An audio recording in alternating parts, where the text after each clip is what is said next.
बातूनी कछुआ। बहुत समय पहले की बात है। एक गांव के पास एक सुंदर सरोवर था।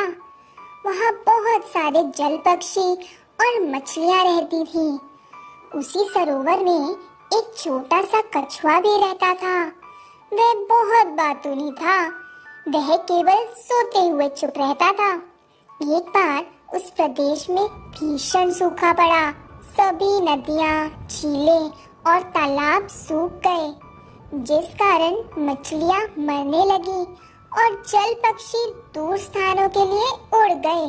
सरोवर के किनारे आखिरी बचे दो हंस आपस में बातें कर रहे थे। मैं सोचता हूँ कि समय आ गया है इस सरोवर को हमेशा के लिए छोड़ने का। दूसरे ने कहा, हाँ चलो दूसरे स्थान पर कोई अन्य सरोवर ढूंढे। कछुआ हंसों की बातें चुपचाप सुन रहा था। वह चिरोरी करते हुए बोला, कृपया मुझे यहाँ छोड़कर मत जाओ। मैं मरना नहीं चाहता।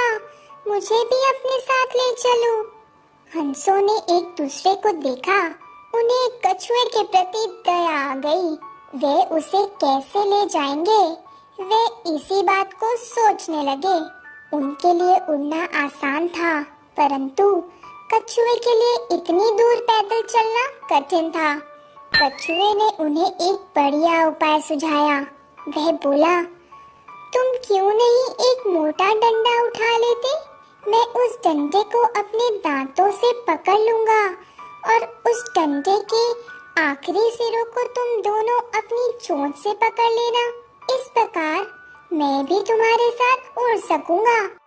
हंसों ने उसके सुझाव को सुना और उससे चेतावनी देते हुए समझाया, यह बहुत अच्छा उपाय है, परंतु तुम्हें बहुत सावधानी रखनी होगी। समस्या तुम्हारे बहुत बोलने से है।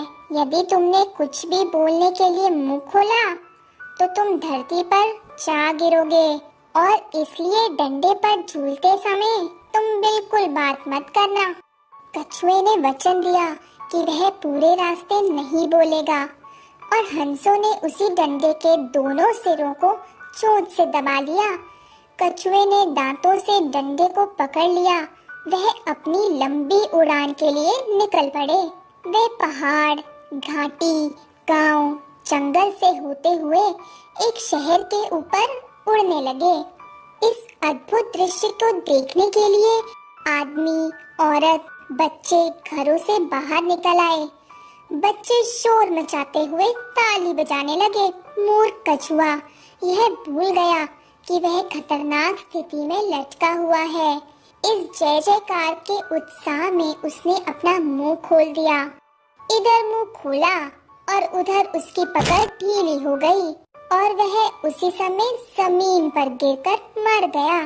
शिक्षा, अपने ऊपर संयम रखना चाहिए।